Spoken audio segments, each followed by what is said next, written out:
Okay, we're going to get started here. Hope everybody had a wonderful weekend. We know one person did not have a wonderful weekend, and my prayers go out to Julie Bean and her family. And we hope that you recover quickly and get back here. Um, I already missed not you available to bounce ideas off of. So hopefully we can get you well. Um, and God bless everybody in your family. So, um, wow, don't even like thinking about it. So, we're going to, um, I'm just gonna get my headphones, um, copied around here. What is going on?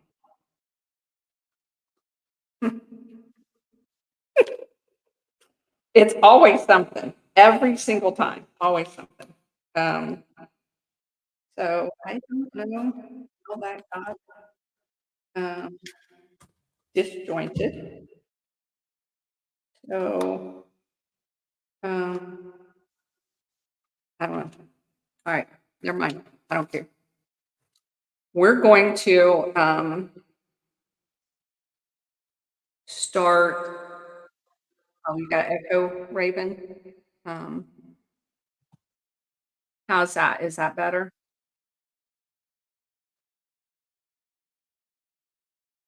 Okay. All right. For some reason on this soundboard, you have to on the echo part, have to like raise it all and all in the same position each and every time. Oh, thank you. Okay.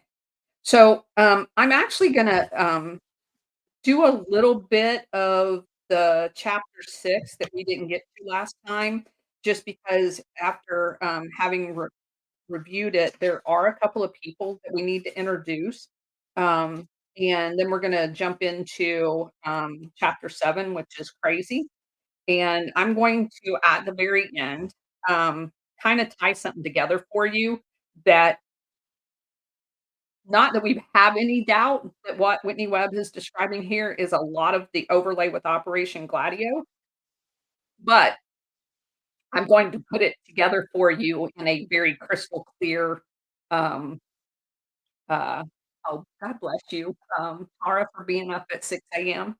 Um, I'm going to tie it together in a very crystal clear way, and after having done this now for months, if not years on end, my mind still gets blown. Okay, so let's jump in. At the end of chapter, 6, where, the chapter is called Private CIA, Whitney Webb's, assertion is that as bad as the actual CIA is, um, the former CIA agents make up basically a private CIA that operates even further outside the law than the CIA does, and it's way outside the law. So, he in this particular subset of the chapter is talking about inside Billygate. And Billy, for those of you who weren't alive then, was Billy Carter, who was the brother of President Carter. Um, and when you she doesn't go into the whole thing here, but when you realize the Biden gate with his brother and his son and everything else, there's nothing new under the sun. They have done this forever. So, um, Billy Carter gets involved in the government of Libya, and, there there was a Libyan foreign liaison office that was set up that would invite prominent US citizens and business organizations to Libya, and Billy Carter became involved in that organization. Um, Mikhail Papa, who was a Sicilian lawyer, was founder of Sicilian Arab Association. It was in Atlanta, Um, he told an Atlanta-based real estate broker by the name of Mario Lenza that if he could get Billy Carter to come to Libya, Lenza could make a lot of money. So basically, they're setting up a blackmail scheme that they're going to implicate Billy Carter in, and not that he didn't do something wrong, because he wasn't a registered para, much like the current day situation. But this is just showing you how they set up their blackmail targets. So after Billy made a trip to Libya, a Libyan delegation visited Georgia in 1979, and they set him up to be quote unquote a goodwill ambassador. So they create plans to create a Libyan Arab Georgian friendship society. The co- and use that as a commodity exchange program for Libyans to purchase goods via Georgia, and Billy being kind of their front guy in Georgia. Um, Carter administration director of OBM, the Office of Budget and Management, had a guy by the name of Bert Lance. We've come across his name before. Bert Lance is the guy that set up the purchase of that he was in charge of in Georgia, under the auspices of the Bank of Commerce and Credit International, which is BCCI, the biggest money laundering, 7th largest bank in the world, that is used by Operation Gladio network to money launder, do weapons deals, human trafficking, and drug trafficking. So Burt Lance becomes part of the apparatus while sitting in the Office of Budget and Management position to buy an old bank, a bank that he has an interest in, who that under the Bank of Commerce, and they did it in a sneaky way because it was illegal for the Bank of the BCCI Bank to own any in the United States. So, um, when Whitney mentions the Shackley network, which is part of the CIA, and quote, Israeli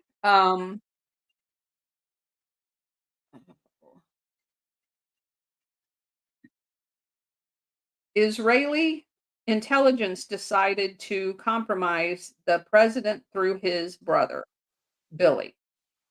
The deal was outsourced to a private CIA with Thomas Klein making arrangements to convince Libyans that Billy Carter should be put on the payroll as a goodwill ambassador. This would be devastating to President Carter, but it would be useful to the Republicans in 1980, which is an election year. So the Florida holdings of a powerful DuPont family, yeah, the ones in Delaware that Biden's son, Beau, helped hide, pedophilia with, which by the '70s and '80s had become involved in CIA aviation complex. The family's interest was overseen by Alfred DuPont, who set up shop there in 1926 in Florida. DuPont's early Florida affairs revolved around real estate investments, which of course we know and 26 would be right around the whole prohibition timeframe, that one of the big targets of where to invest, um, black funds, illicit funds generated from illicit activities was in the Florida real estate market. So, no, surprise that DuPont is in that, um, uh, ballgame. So, they were managed by Alfred DuPont Testamentary Trust. And we also know that that's a telltale sign that they set up trust to hold these properties, these assets in a way that other people can, invest in these trusts, and they can sell interest in these trusts without anybody ever knowing. So, DuPont at the time's name was a good name. So, if you wanted and you're the CIA to set up trust and hide illicit activity or real estate or whatever, that's a good way of doing it. And I'm not saying that's the case here, but this is we've learned a couple of fundamental rules. Trust, bank, and insurance companies is owned by every person in the international syndicate that wants to do us harm. And those 3 entities are used to money launder, hide assets, and when they want to dispose of something, like a building, like the AT&T building in Nashville, they destroy the building, claim the insurance, and rebuild. And sometimes they did it with old dilapidated housing in major cities where there would be a fire, and instead of them having to, tear down and go to all of the expenses, "Oh my gosh, there's a fire." But if you start peeling back the onion, you find out that the insurance company that had all of the policies is one of these players, not unlike they did in 9/11. Okay. So administering this, um, vast, complex was a guy by the name of Ed Ball, Ball, a prominent Florida financier whose sister Jessie had married Alfred DuPont. So, and this is another kind of telltale sign, is you put a relative in charge because you don't want outsiders in this business because you can't trust them. When DuPont died in 1935, the trust was left in Jessie's hands, and Jessie turned it over to her husband, Ed Ball. So Ball controlled, according to Florida Senator Claude Pepper, a great machine in which he operates and manipulates every string which controls this vast empire runs through Ed Ball. So in it, you had real estate holdings, railroads, shipping companies, heavy duty industry, all under his influence. He had a extensive, holding of Florida state banks. So, he had basically, DuPont had taken over what was referred to as Florida National Bank. That's the actual name. So, it was used as a vehicle to buy up beleaguered lending institutions throughout the state. Soon, DuPont maintained and Ball administered a banking complex that back in the 30s amounted to $530 million in deposits. Now, I'm gonna stop here too, and I know y'all have been with me forever, get tired of me saying this, but we have new people every day. That matters because a bank with $530 million in deposits due to fractional lending can actually lend out $9 on every $1 they have in on deposit. And part of the scam in lending out those $9 is you do it with uncollateralized loans because everybody that's on the director's board is on your team. So they're not gonna hold you accountable, and they're getting some of the loan. So then the bank defaults because the loans are not collateralized. That's free money to them. And all the normal people that had bank accounts there are screwed, and they don't care. So, the DuPont Ball Banks was intertwined with Paul Helliwell's banks, and remember, he had a bunch of banks down in the Miami area that he used for money laundering. A list of Florida National Group banks published in the records in 1964 during a government inquiry into DuPont and Ball as part of a wider investigation into holding companies in general, like trusts, lists Paul Helliwell's bank, P Perrine Cutler Ridge, as being owned by this umbrella group. Also listed Miami National Bank, the Helliwell represented bank, 'cause Helliwell's an attorney, that had been set up with the Teamsters pension fund loan. And many of these banks that had invested people's pensions in them are part of the network that went bankrupt, and they don't care. So Ball's domination of Florida was drawing the ire of government regulators and politicians in the 1960s. So they wanted to force the DuPont Trust to divest themselves of a big chunk of its holding.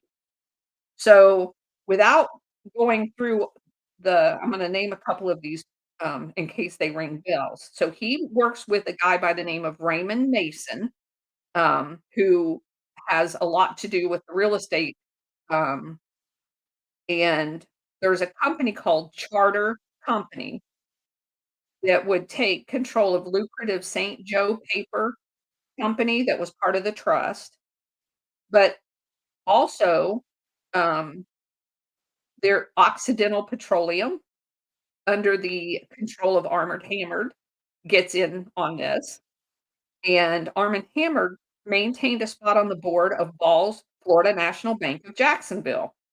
See what I was telling you? So, the the proposed sell to Occidental falls apart. Charter then plans the purchase, of St. Joe. Charter and St. Joe swap stock in each other. By this time, Ball had partially divested the DuPont Trust from Florida National Banks and while stepping down as its chairman. But basically, what they did was they kind of obfuscated the by purchasing of shares, um, and eventually, a lot of the stuff ends up being owned by the same people. They just play musical chairs. So there is a company that we talked about, a while back called iOS. So while all of the musical chairs is going on, um, Mason and Ball discussed the idea of purchasing iOS. Just like Occidental Petroleum affair, this buyout never took place, but their network starts getting bigger and bigger. So Ed Ball had told Vesco, which is Robert Vesco, "I had a dream. You and I slept together on a cold night. In the morning, you had all the blankets." These people are disgusting. Mason and Ball maintained close ties to Vesco. After becoming an international fugitive cozied up to Gaddafi's government in Libya, the who Libyan government was a source of crude for the charter company that we talked about whose deal fell apart, but they had ended up swapping stock. So Arm& Hammer was also a big player in the world of Libyan oil. And I wanna quote this out of a book called Dossier. M The oil magnate, Arm& Hammer, managed in the 1960s to obtain a huge concession for Occidental in Libya by paying a multi-million dollar bribe to a key official in the Libyan court. It was one of the few concessions in the Middle East not controlled by a major international oil company, and Hammer made a fortune that he then used to finance immense barter deals with the Soviet Union. He also used his Libyan oil to undermine the power of established oil companies. He radically changed the rules for international oil business by doing what he did. And keep in mind, for those of you who's been with me for a long time, you know this. Arm& Hammer, um, his entire family, the actual Arm& Hammer name is the Soviet, um, like your hand with the sickle inside of it. The arm, that we see all the time with the whole Antifa and all that other stuff, that's what he's named after. His dad was, the one of the representatives from 120 Broadway Street in New York, that when they were funding the Bolshevik Revolution, actually went over there and was an integral player in that whole, period in the early 1900s. So, the fact that he's doing oil deals in the Soviet Union makes perfect sense for any of you who were not aware of that. So, Charter entangled itself in a complex world of Libyan oil affairs and was at the center of the whole Billy Gates scandal, along with intelligence operations, both official and private networks. The linchpin was a company called Carey Energy, Carey Energy. It was headed by Edward Carey, the brother of New York Governor Hugh Carey. They were linked to the mob, and Martin Carey was a mob-linked petroleum seller. Because when you have black operations and you're using ships that are flagged improperly, you have to have oil, and there's an entire black market of oil along with weapons. So Kerry and his oil business were exceptionally close to a Greek shipping dynasty called Kulu Kundus, Kulukundis.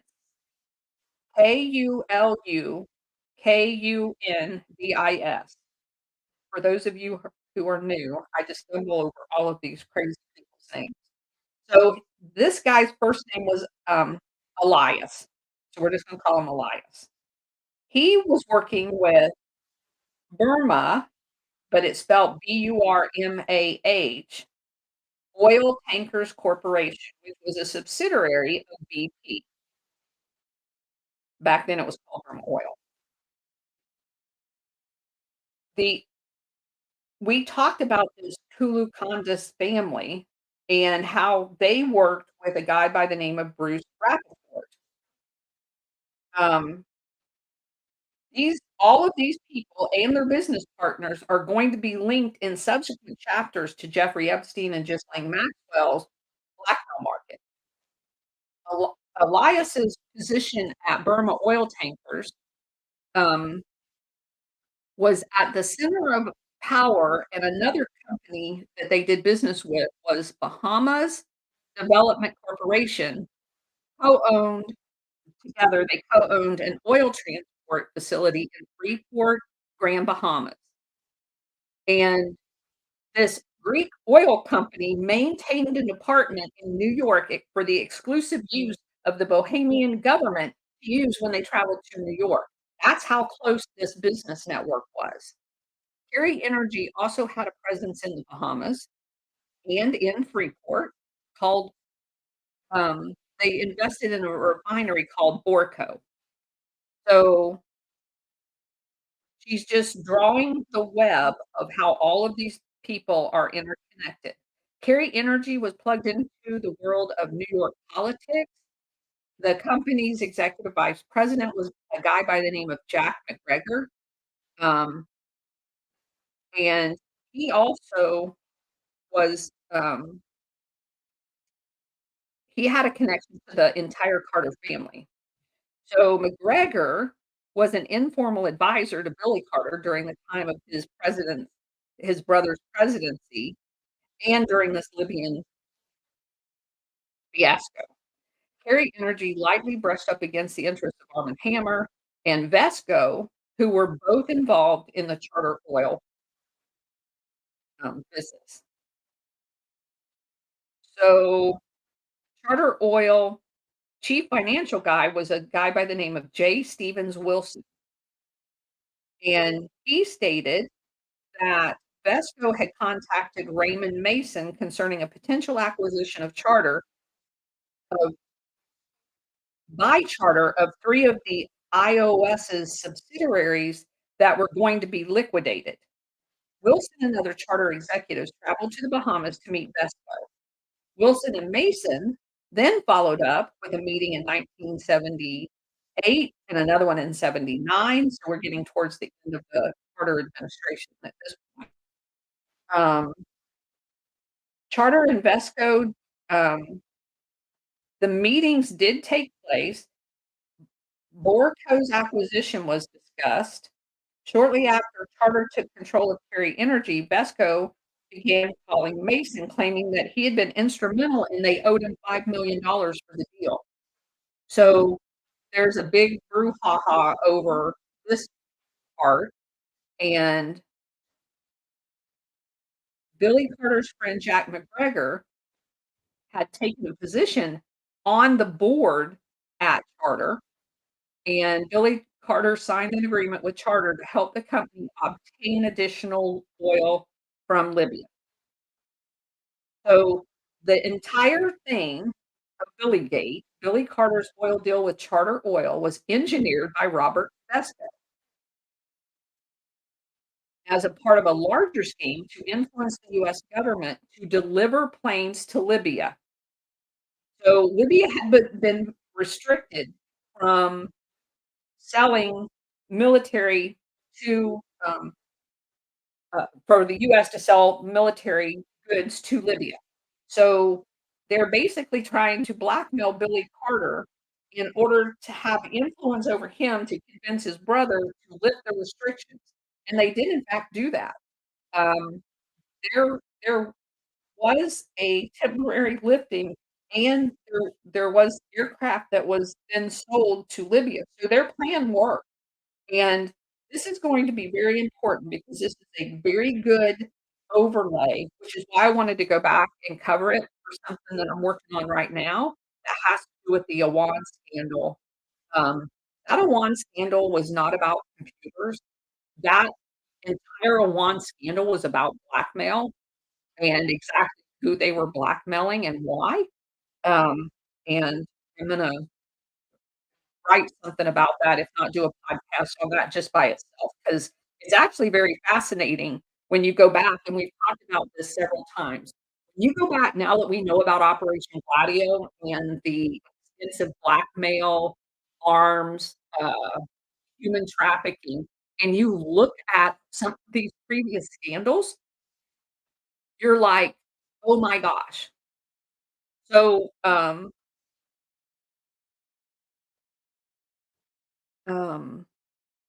it makes all the sense in the world.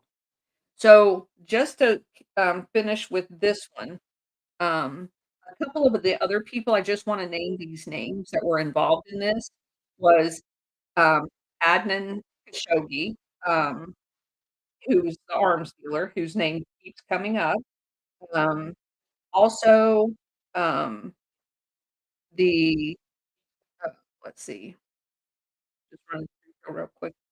Um, you have Cohn, Roy Cohn, his, law partner was representing a guy by the name of Kevin Crown, who was under investigation as part of this whole thing. So I'm just kinda touching on all of these so you can see how consistently these names all keep coming back up. There are recordings Jeannie made, who was part of the whole, exposing of this, of his conversations with various conspirators, um, were shown to the press by aides of Senator Orrin Hatch. Orrin Hatch was connected to Adam Khashoggi and the BCCI scandal, as we're going to see, in the future. So, Vesco ends up talking to Senate investigators and raises the possibility that Vesco's role here was aimed at getting the US to drop its extradition efforts against him, because they wanted him back in the country as part of this whole investigation. So, the Claremont Club that we talked about earlier, um, comes up with, one of their members, Jack, Dellal, Dellal, um, who would later fund a suspect intelligence link company headed by Robert Maxwell's daughters, Christine. So, again, these things another Claremont Club member by the name of Roland, Tiny Roland. Who names their kid that? It's Roland, Rowland. Rollin', rollin'. Um, so, um, there's even ties to the whole Roland was also a close associate of Robert Maxwell, who helped him sell the bug promise software that we talked about before, to countries so that the Israelis could spy on their money laundering efforts while hiding their own. And of course, the CIA had their own version of promise software, basically doing the same thing.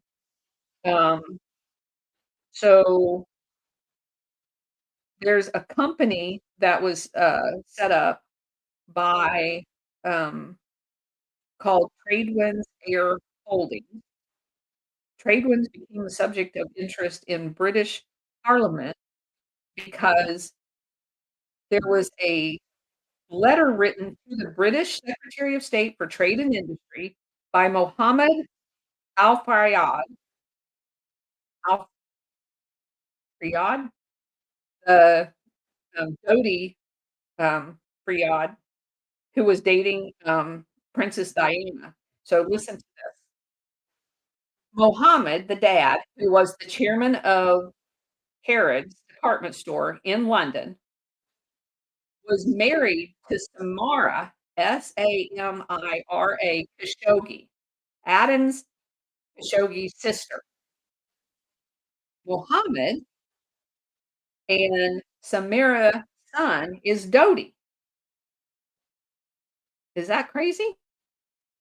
And they're tied to this whole, Billygate thing via Gaddafi and this company called Tradewinds.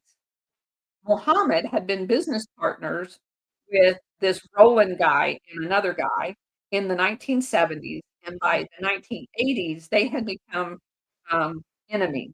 Roland seeking to carry out a hostile takeover of Mohammed's economic interests. Mohammed outlined a series of charges against these guys, um, including allegations of arms dealing with ties to the infamous Edwin Wilson. Remember Edwin Wilson? We talked about him in one of our previous chapters, and he's dirty, dirty, dirty with the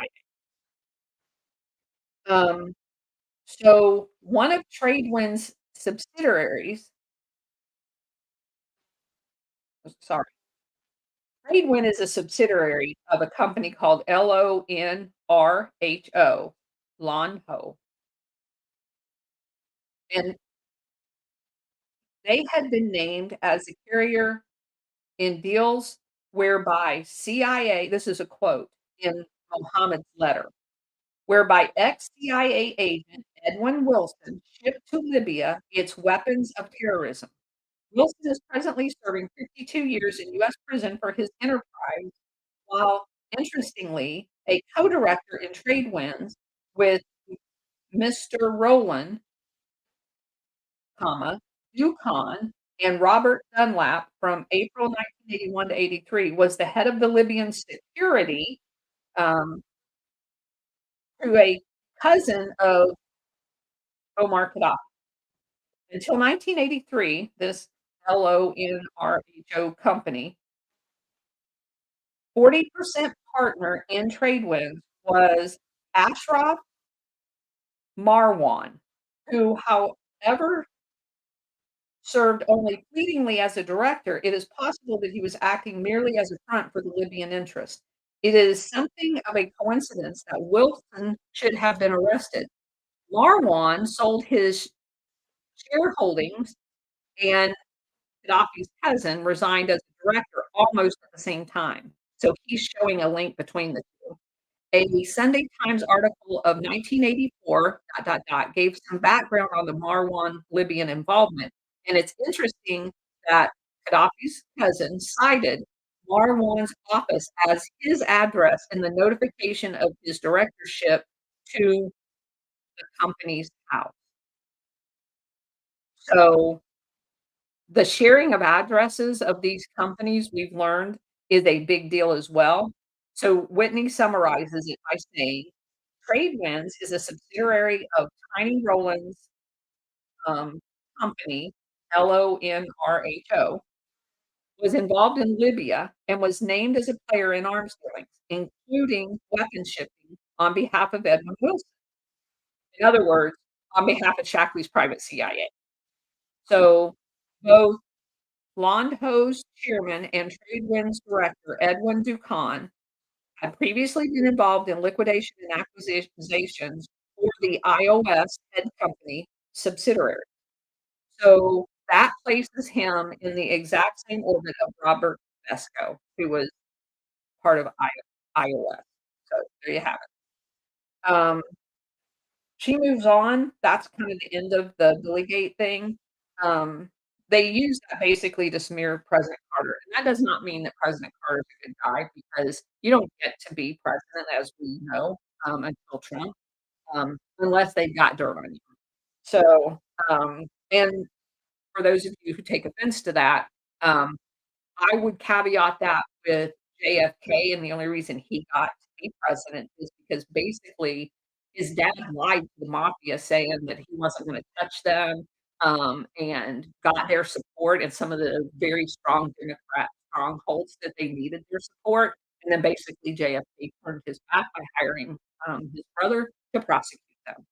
And so it's almost impossible to get to be president or in any of the elected positions in DC without them having some information they can use as blackmail. So, um, there they go on, she goes on to talk about how, William Casey, um, and he has some ties to, um he went to work back in a private law office called Rogers& and Wells, New York City's impressive white shoe law firm. Um, one of the founders, William Rogers, is a longtime confidant of Richard Nixon, served as his Secretary of State until 1973, which tells you that, he's part of the CFR, and a guy by the name of John Wells, who also was in charge of Nixon's SEC, which we know is the cover for all of the banking fraud that goes on, the improper trading, because they never get held accountable and they always settle for a fraction of the money they actually made off of that. So those are key positions, for corrupt governments. So Casey's nomination for the leading position in the CIA, Rogers and Wells was furnished a list of clients with whom he had worked. They asked for, a list of clients that Casey had represented from 1976 to '81. It's very telling because some of those, a guy by the name of Anthony Fisher co-founded a proto-Reaganomics think tank called the Manhattan Institute for Policy Research with Casey. There's also an entity called Science Life Systems that Casey had formed with William Simon, a fellow Knights of Malta, which we found out was very important. The Knights of Malta provide them an opportunity to go and meet unbeknownst to everybody else, like one of those secret societies.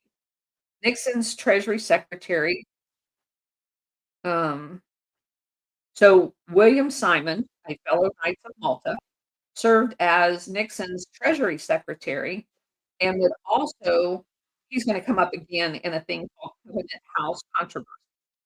So Science Life Systems was a chain of computerized fitness talks, which pitted the governing body of the Olympic, um, which pitched to the governing body of the Olympic Games as a service for the athletes. Simon was at the time the treasurer of the Olympic Committee. So, again, I'm gonna buy a company, and then I'm going to get appointed to be in charge of the Olympics, and I'm gonna get the Olympics to buy my share for my company. Okay. Another company was Bear Stearns of Casey's. Obviously, we know that that was a New York investment bank. Casey's legal work on behalf of Bear Stearns coincided with the promotion of Alan Greenberg to the position of CEO. which he stayed on until the early 1990s. It also coincided with the arrival of Jeffrey Epstein at Bear Stearns, who rose rapidly through the ranks and then departed in 1981. So, Casey would leave that private law firm and become the CIA director. So, Casey's clients show a distinctive pattern. Figures linked to organized crime, the world of intelligence, and or both. Some of those, both, was Deak, Deak and Company, an international banking and currency trading firm ran by Nicholas Deak. Deak had served as an OSS officer during World War II and had maintained a close relationship with the CIA. Deak is said to have handled CIA funds in 1954 when the agency overthrew the Iran's premier Mossadegh, and remember Mossadegh was in Operation Gladio.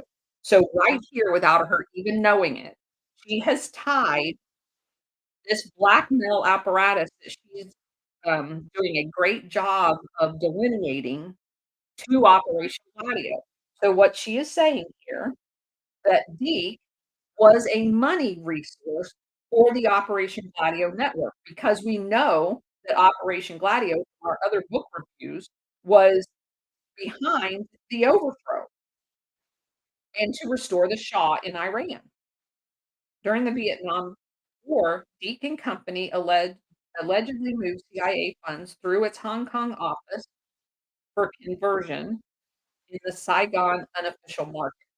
Deak officials in Hong Kong and Macau helped the CIA investigate the Far East gold smuggling in the mid-1950s. Now, that's gonna, come, up again in another, um, article that I'm working on. So Beacon Company had, a organized crime side as well. The bank maintained accounts for Isaac Ca Catton, Cattan, Catan Catton, who was identified by authorities as the biggest drug financier in South America.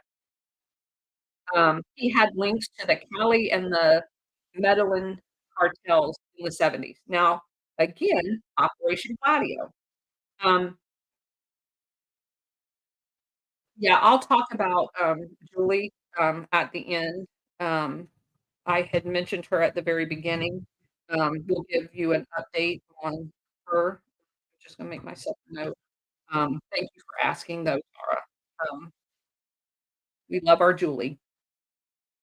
Um, so anyway, uh, the the entire operation in South America, as it relates to drugs and the assassinations and the installation of fascist dictators, all was part of Operation Gladio, called Operation Condor. Um, and so again, we're showing a direct overlay of this blackmailing network that she's outlining and the entire infrastructure of Operation Gladio. In an IRS audit, it revealed that Deke employees filed false currency transaction reports and basically had, um, sometimes not filed any reports at all in the money laundering operation. So Casey had another client that included DWG Corporation, NVF, another corporation, and Sharon Steel, Sharon Steel, a trio of companies that were under the control of one guy by the name of Victor Posner, and his name comes up in a lot of shady deals. Um, he would spot a company whose assets he judged to be underfunded, gain control of it, and milk it. He was one of those, hostile takeover guys.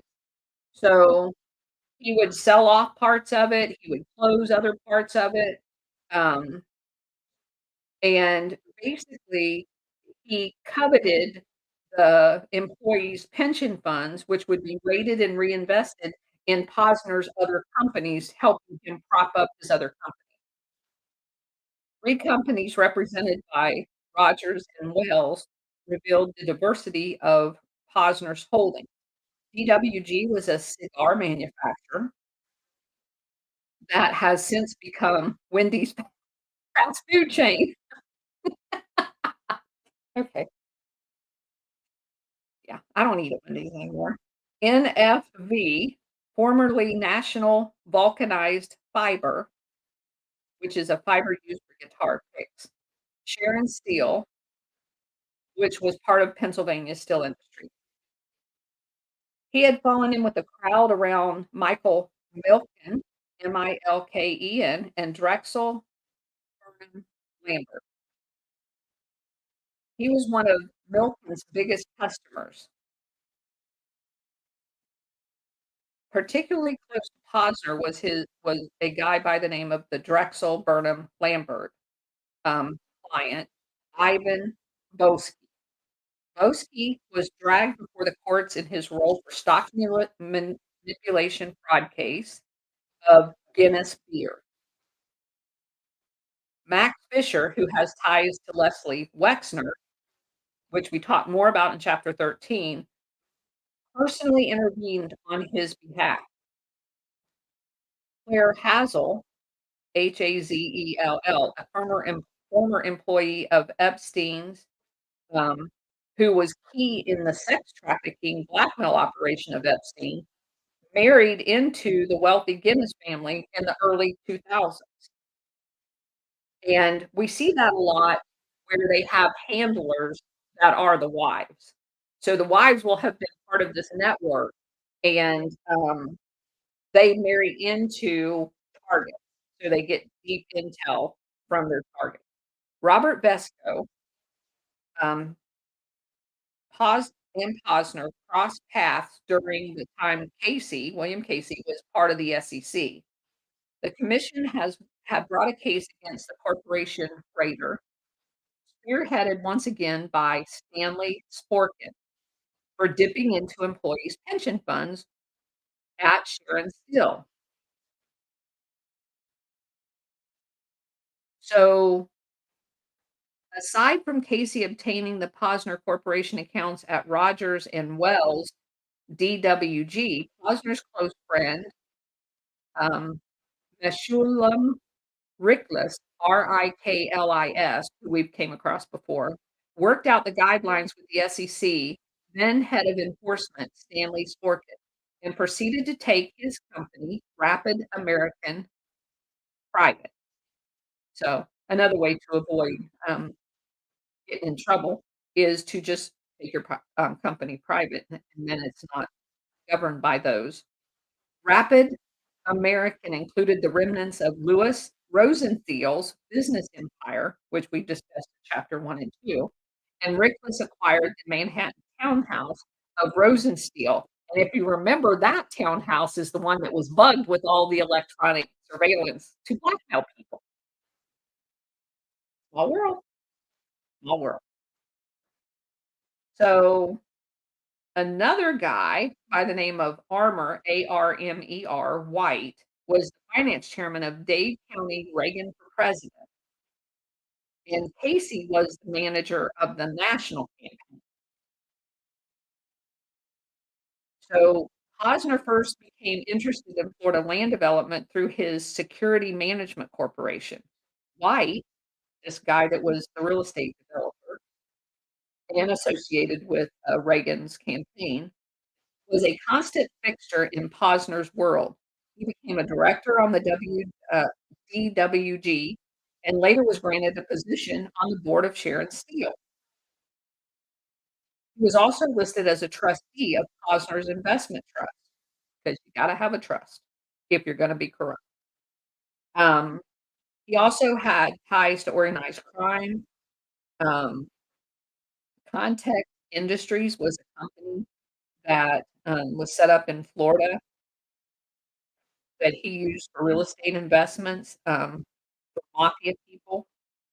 Um, Context soon found itself also swimming in the organized crime currents, It retained a guy by the name of Leonard Pullulo. Pullulo, P-E-L-U-L-L-O. I wish these people had normal names. Pallel Pallulo was identified in the New York State Commission of Investigation report as having close ties to the Nicodemo Scarfo crime family.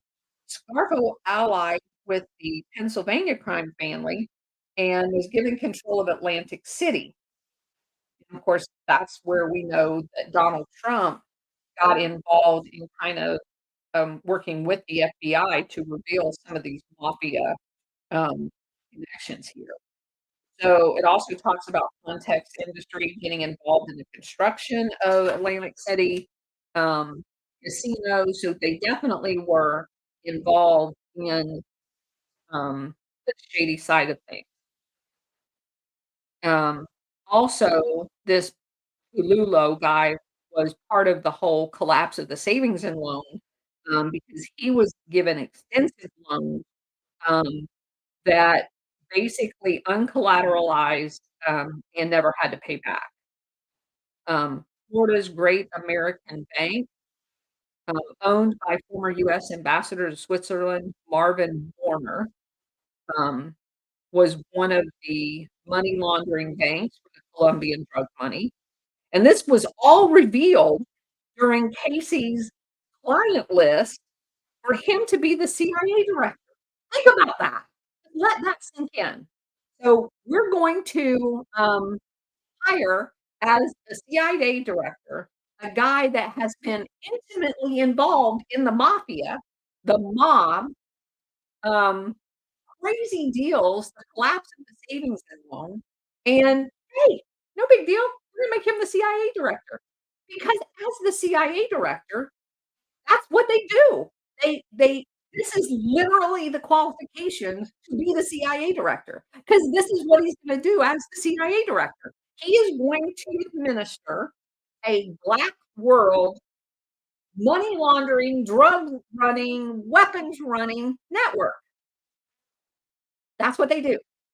And they she is outlining his job resume, and they and this was revealed at the time, and they put him in charge of the CIA. So, I don't wanna spend any more time on there. I just want to, draw your attention to that. Moving on through that, they do another investigation, and it reveals that things like, Walsh Trucking was part of Leslie Wexner's, empire, into the limited. We will find out in later chapters that Les Wexner's empire ran out of, Ohio, used aircraft and, trucking to be part of, drug running.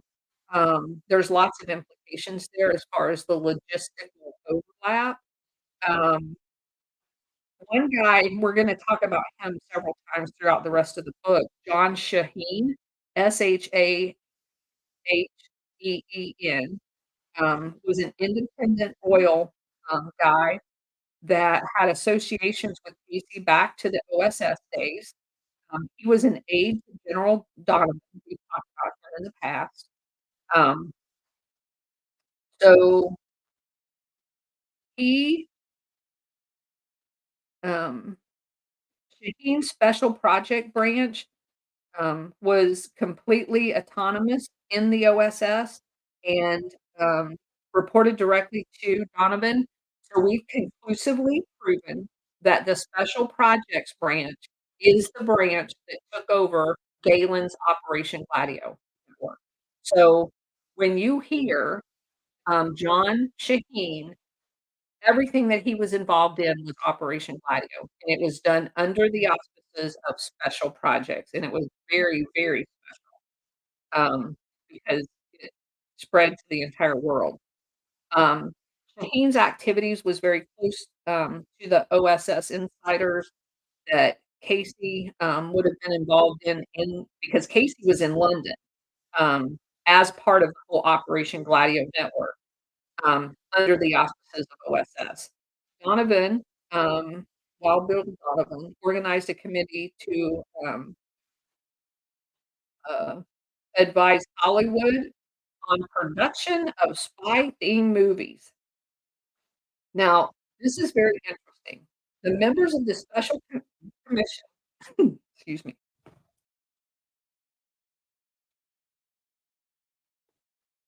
You wonder why things, that they tell you in movies end up coming true? I'm gonna tell you right here. Donovan organized a committee to advise Hollywood on production of movies. Members of this commission included David Bruce, J. Russell Horgan, Forgan, Alan Dulles, and John Shaheen. Their efforts inserted a score of OSS veterans, CIA, into the movie business, giving directors and producers a direct link inside the world of wartime intelligence operatives. Hollywood became yet another milieu where the worlds of American intelligence intersected with organized crime, right? So, we know because of the expose the one guy did on creating the music industry in the '60s and '70s, that the CIA infiltrated every aspect of life in California, both in San Francisco with MK Ultra and in LA by creating the rock music industry.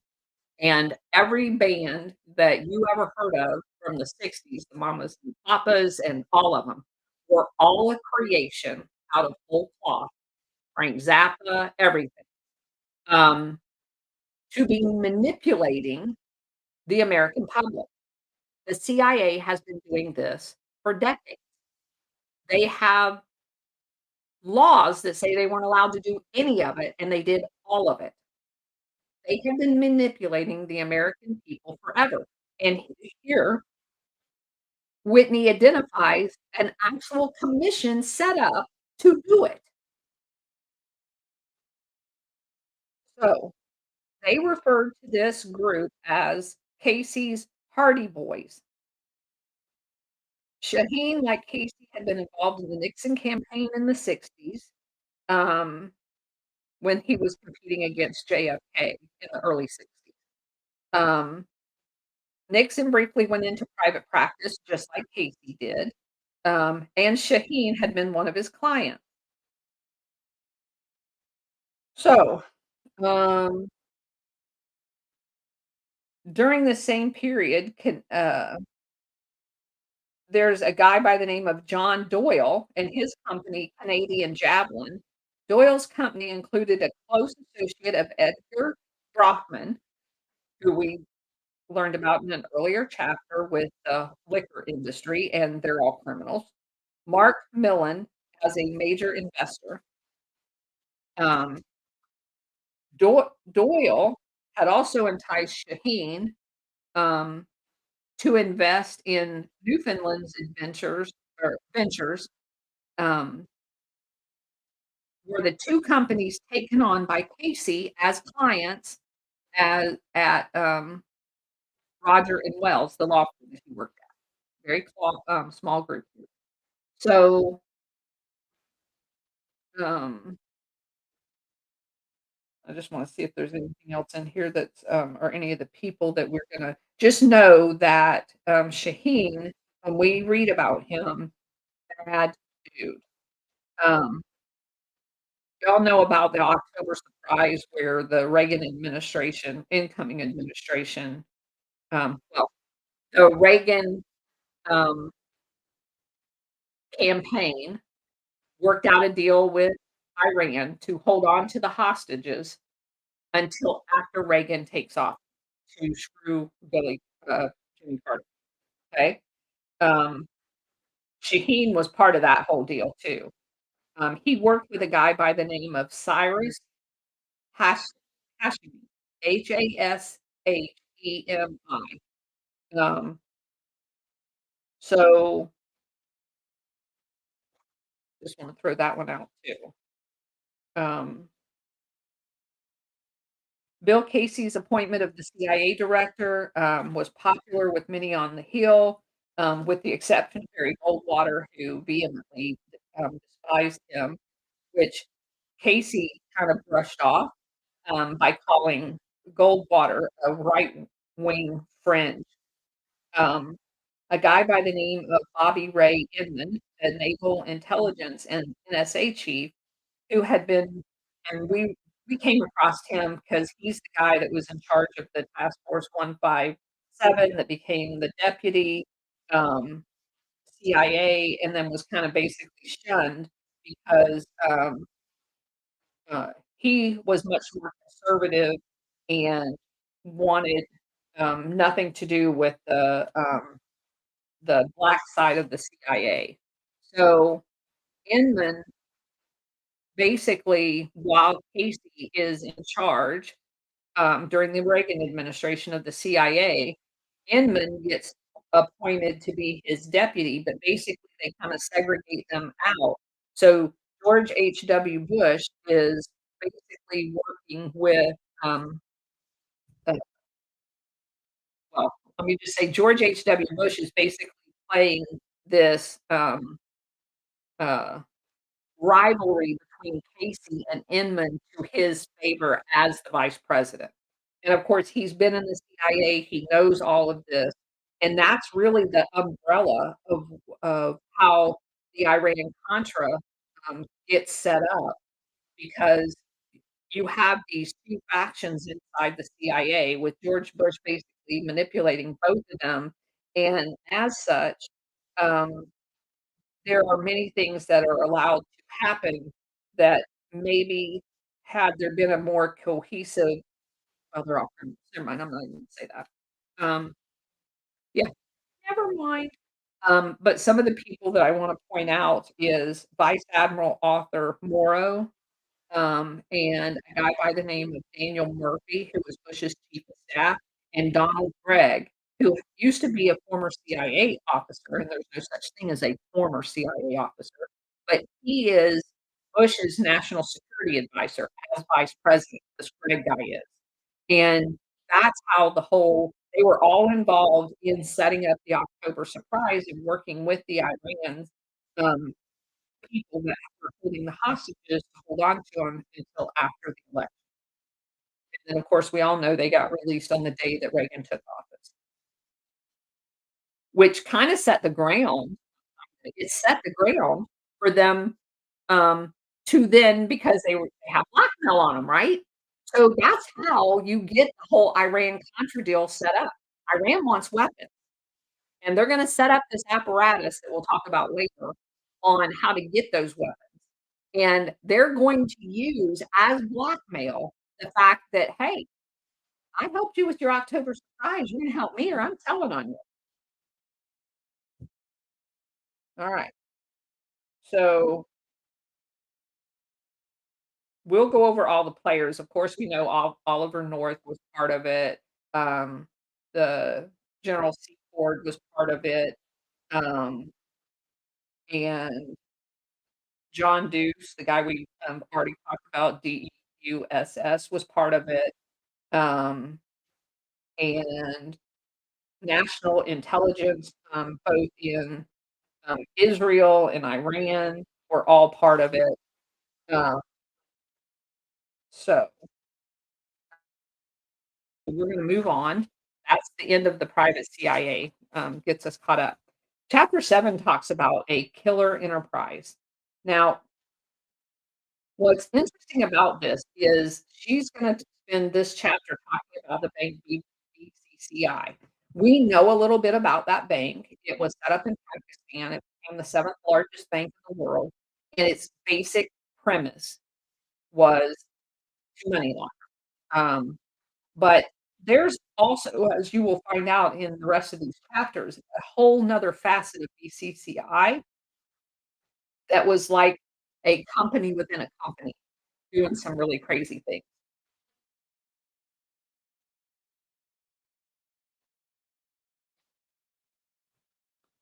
So, BCCI circulated a memo around their corporate offices, and the quote on it was, "We must learn to feel that BCCI is this power," and power is in italicized with a capital P. Now, for those of you new, whenever they capitalize a word like that, it's almost like they're, signifying it as a deity, like a god. Um, and on this memo, um, there there was the print of Michelangelo's famous creation of Adam, that's on the ceiling of the Sistine Chapel where, the fingers are reaching out to each other, um, i.e., the first man, gift of life, that kinda thing. Um, the memo stated that BCCI is, quote, "not merely a group of branches, a set of facts and figures, since BCCI is a power, a spirit, a desire with a capital D. It is all-encompassing and enfolding. It relates itself to cosmic power and wisdom, which is the will of God." You know any other banks that do that? Because I don't. But you have to understand how it was set up and by who. So, it was founded in 1972. It collapsed almost 2 decades later and ran basically the largest Ponzi scheme the world has ever seen.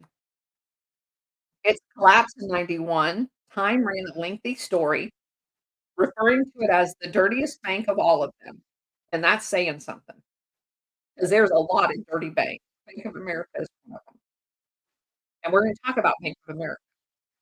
Anybody that has an account in Bank of America is going to have their toes curled when we get done with this book. Um, so Robert Morgenthau, we come across his name, quite often, was the Manhattan, district attorney, stated that he had received no help at all from the Justice Department when he launched an investigation into BCCI. Well, hello, the BCCI bank was doing the government's work. They're not gonna help you discover themselves. So, he says, "Obfuscation and protection of the highest level of power was the defining characteristic of BCCI." That's what Whitney um, the bank founder, and it's another one of these names, so we're gonna Aga, Agha, Hassan, Hasan, Abedi, Abedi, Abedi, who liked occult, not that we could tell that from that saying or anything, um, mind games, and surrounded himself with politicians, business giants, criminals, and intel. Which, by the way, is who funded the bank and the whole reason why it was set up. So, Abedi, a Pakistani banker, had been the economic advisor to Sheikh Zayed bin Sultan Al Nahyan, Nahyan. Sheikh Zayed had been the driving force in the formation of the UAE, United Arab Emirates. He is also he also served as the union's first leader. And for those of you who don't know, the UAE was set up as a bunch of, like, tiny fiefdoms. They kinda collaborated together and created, like, a union. And this guy is the guy that was the first head of the union that's called UAE. Um,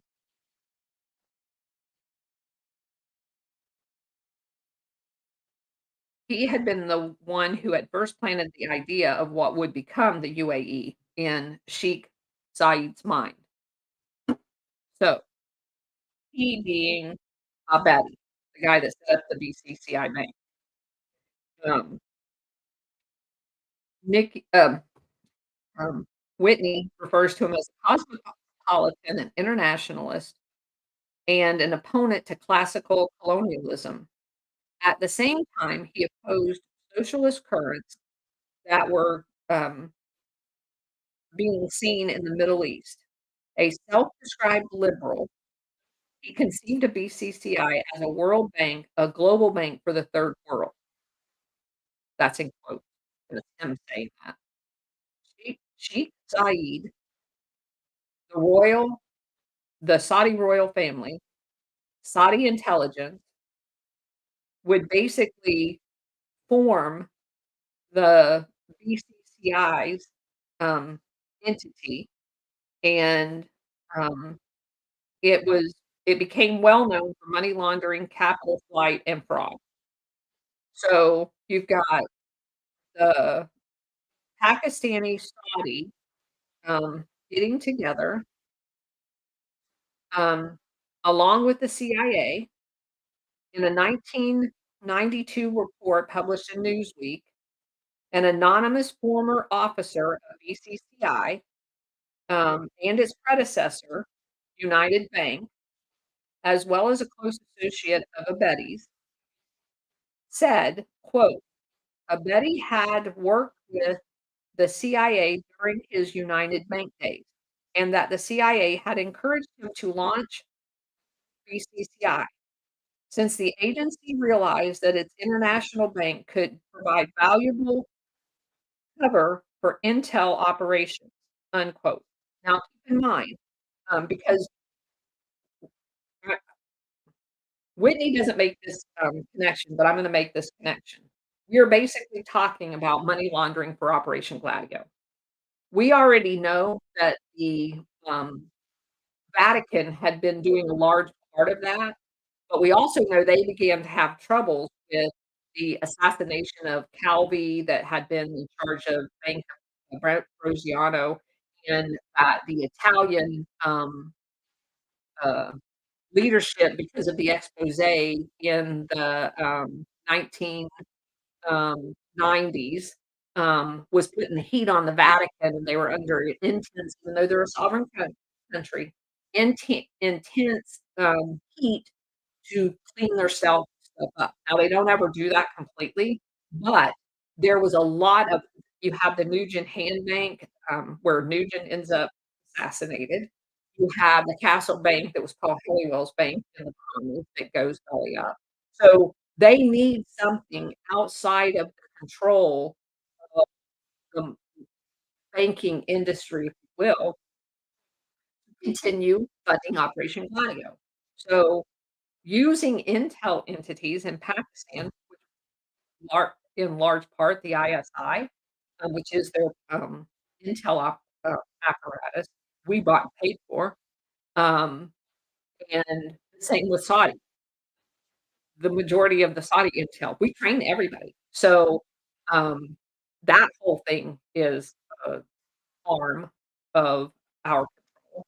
So you have all of these intel entities to include Mossad, and they all get together and they go, "Hey, we need a bank to do all of our dirty stuff. So we're gonna create BCCI," in a nutshell. The bank's organizational structure was divided into 2 different worlds, and this is where she makes the point that there's a front facing that actually looks like a bank, for money laundering, and dictators, because we know exclusively Saddam Hussein used BCCI for his banking. But there was also a backside that, is quoted as saying they were black networks, operating in lucrative arms trade businesses, transports of drugs and gold, um, engages in sex trafficking and maybe even murder for hire. It even take helps shape the military capacities of entire nations, and they're talking about BCCI. So, BCCI supported the work of A.Q. Khan, Khan, who was the Pakistani nuclear physicist and the father of Pakistani nuclear weapons. This work had begun after India had developed their own nuclear capability. The the clandestine laboratory operated several front groups. They list what those front groups are, one of which was the BCCI Foundation for funding their nuclear weapons program. BCCI obtained on behalf of Pakistan and Iraq an experimental weapon called the Columbine head, and that's that weapon that when it, is launched, it sucks all of the air out, um, that helps create a more powerful, explosion and basically instantly kills people. But that was part of the funding that was going on in this illegal weapons program that BCCI was involved in with Pakistan. Um, it played an important role between Pakistan and Persian states, bringing them closer together because you have Saudi Arabia, the UAE, and all of them in on this. Here's where it gets interesting. Um, so the economic development of Saudi Arabia and Abu Dhabi had been built on a massive flow of cheap labor from Pakistan. So you can think of Pakistan like Mexico. There was a reciprocal flow of money from these states back to Pakistan through migrant remittance. That is money sent by the laborers to families at home. Now, remittance, according to Whitney, are an are often a complicated issue. With the lack of a strong banking sector and financial regulations, it results in everything from overcharging of financial transactions to outright theft. So BCCI stepped into this world and soon made it itself the primary conduit for money flow. And a win for all parties, the functioning of this system solidified the use of Pakistani labor by states in the Persian Gulf, while Pakistan received inflow of foreign currency. It was good for BCCI. The remittance float was registered on their balance sheet that made it appear them to be a very rich company. So let's think about that for just a second. Because obviously this goes on everywhere, and especially in Mexico.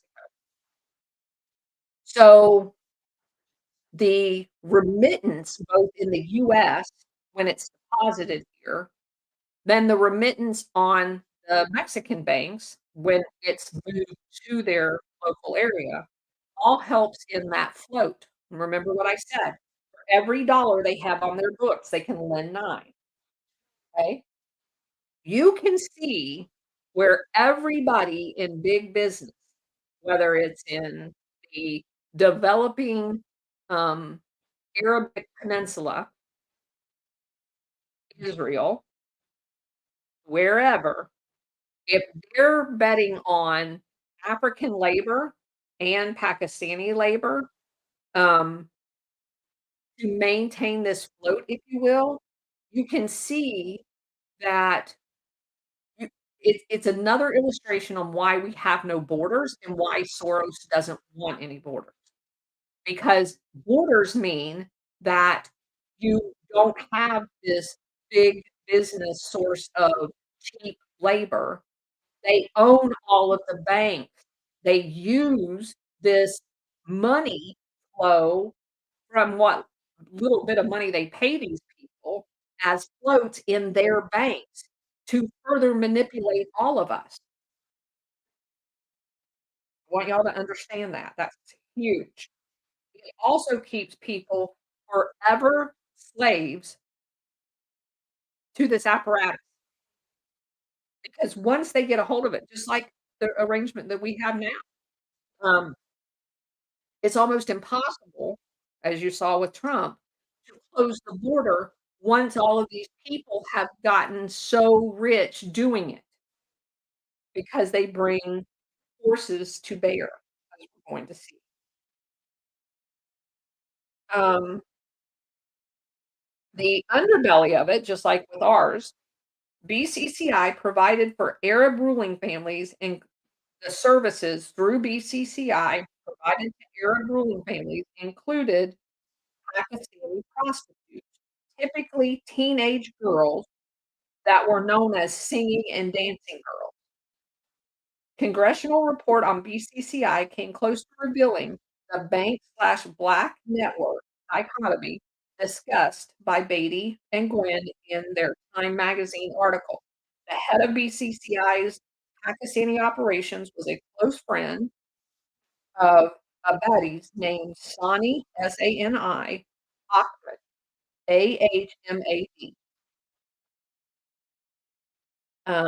Nazar Chinoy, so I spell his name, Nazir Chinoy, was BCCI's general manager for France and Africa.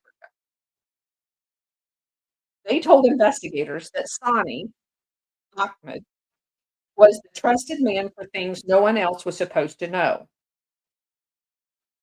Sani would handle the things we wouldn't, like getting the girls.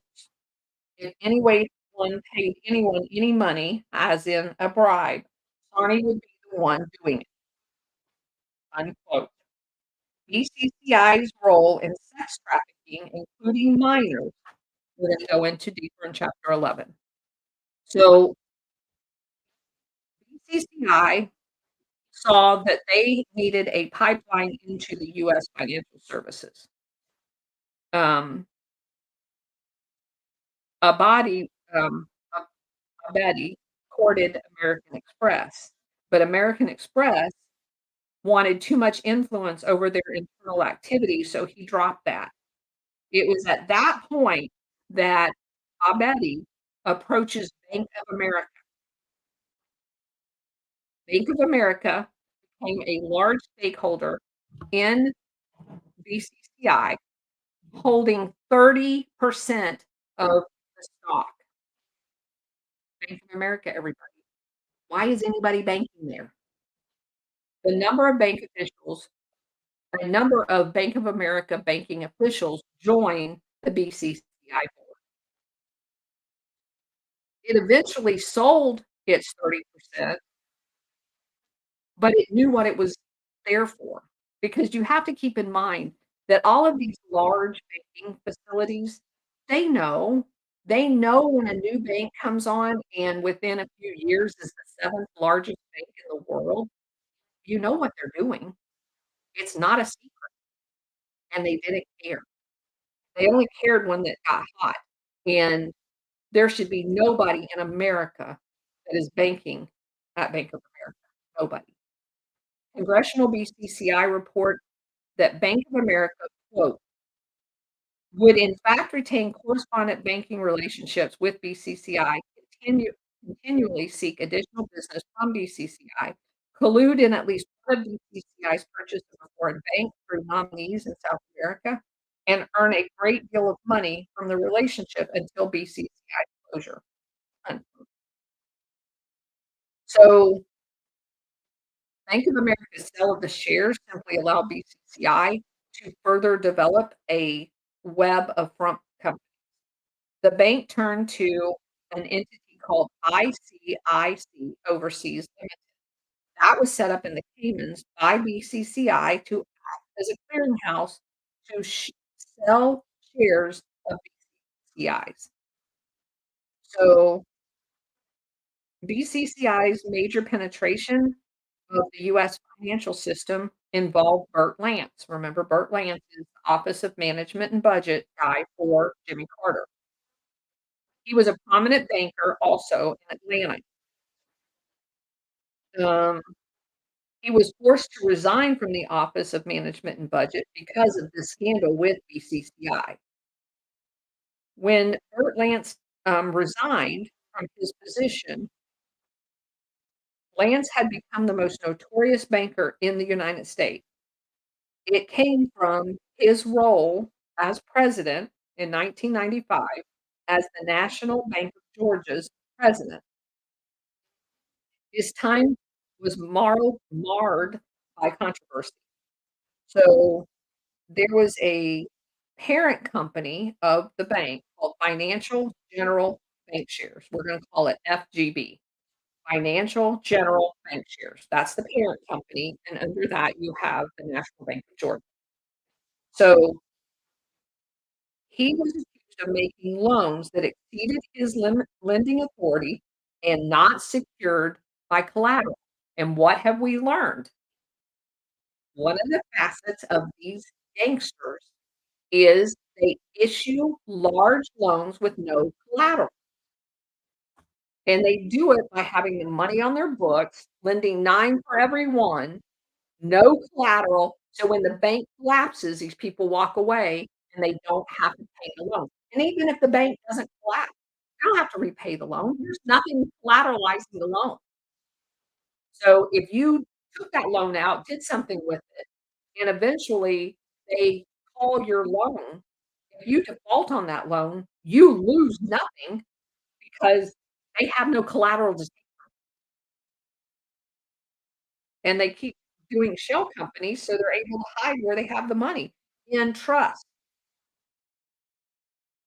It's a racket.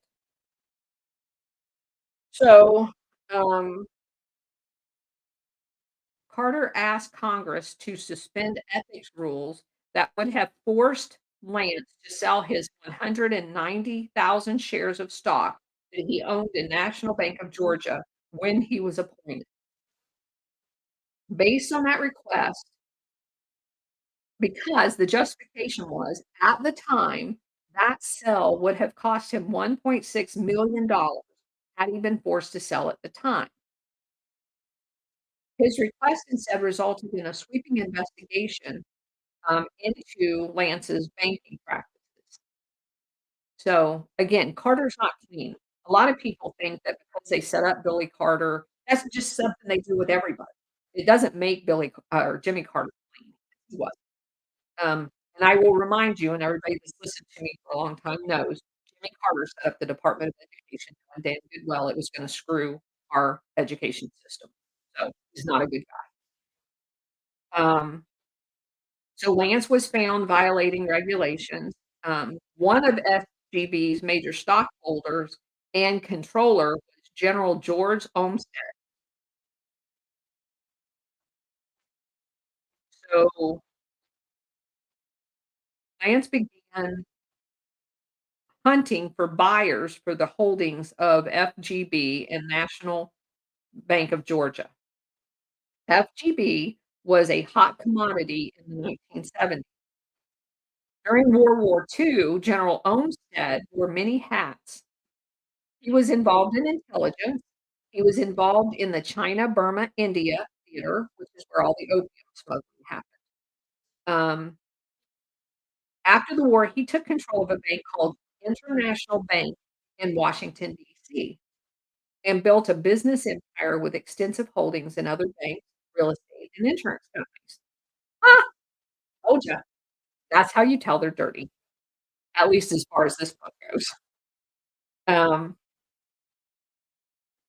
International Bank It was through his control of International Bank that he bought a controlling stake in FGB.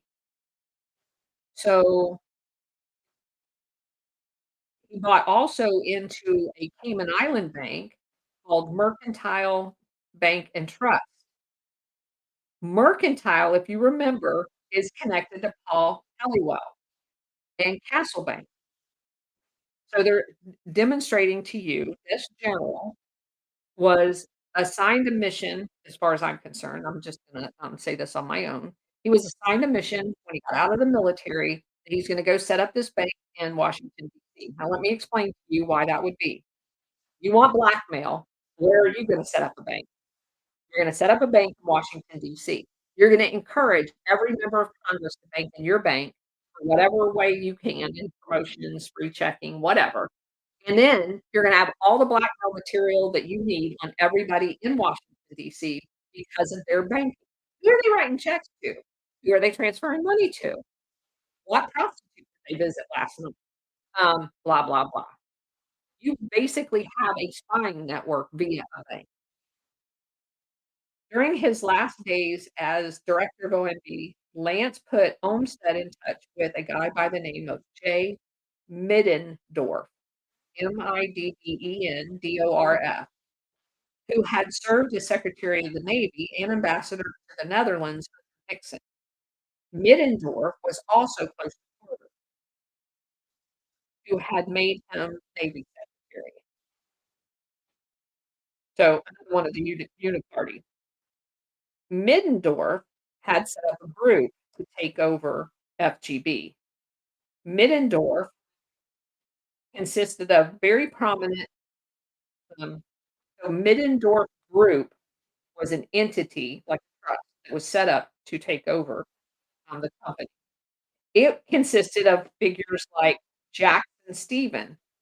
Now you're gonna remember Jackson Stephen from my hidden history book because Jackson Stephen is the guy that financially made Bill Clinton who he is today, both as governor and then later on as president. Who's part of this group in this story too. A banker by the name of Jorge, Pereira and Armand Hammer of Occidental Petroleum. We're gonna talk about Stevens more later, um, but he was an important, figure in the acquisition of FGB and its takeover by BCCI. So Stevens had allegedly known since the days of the um, Naval Academy, he had known Jimmy Carter, so they were at the Naval Academy at the same time. Stevens and Lance continued to work together on selling off FGB even after the, Middendorf Group deal fell apart. The fact that they formed this group to do it, um, is important for the story as we build. You'll see they're like, lightning bugs, that come out or, um, the bugs around the light. Every time there's the possibility of, um so I'll spell them Middendorf. Um, every time there's an opportunity to make, money in the black world, these people just, like, flock to it like moths to a light. So, um, Stevens was involved in the bank's convoluted affairs because he wanted FGB to use a company he controlled, called Systematics Inc. for their data processing business. Well, also what we're gonna find out, and I don't know, I've read this in several other books, this Systematic Inc. was kind of the precursor to the Promise software.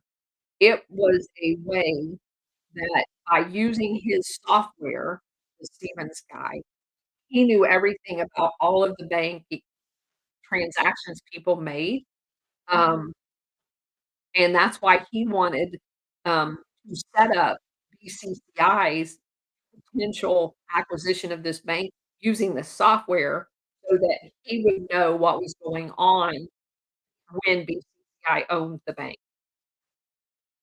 Um, Arm& Hammer's, thing was, again, the whole blackmail aspect of it, making loans to, senators. Um, Hammer explained that all of these congressional borrowers had submitted financial statements, and that their financial status, their debts, their real estate holdings, and everything could be used for blackmailing. And she points out at this point that Hammer's father had been a spy for the Soviet Union, um, on America, did a lot of business with the Soviet So, Hammer eventually abandoned his takeover schemes and sold off his shares to a BCCI frontman. Um,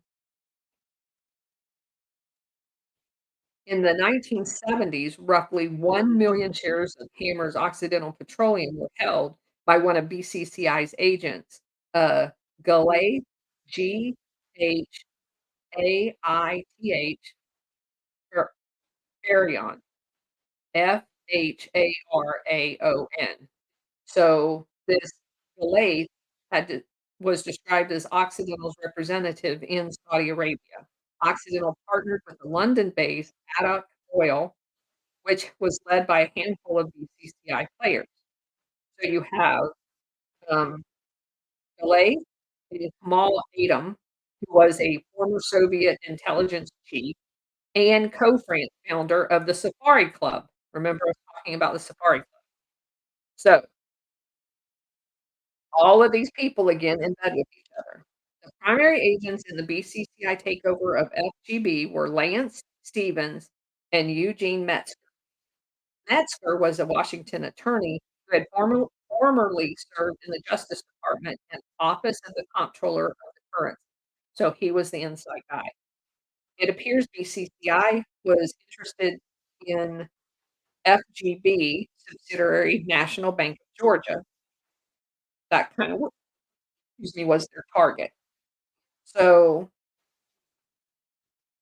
um, Lance and Stevens suggested that this the BCCI purchase FGB and not just the National Bank of Georgia, which was a subsidiary. So that group with Metzger all started accumulating large shares of FGB stock. Um, these stocks were then sold to investors operating on behalf of BCCI, including Kamal Tatum, the Saudi intel guy. In '78, BCCI had secretly gained control of 20% of FGB because of the help of Lance Stevens and Eugene Metzger, the former Department of Justice official.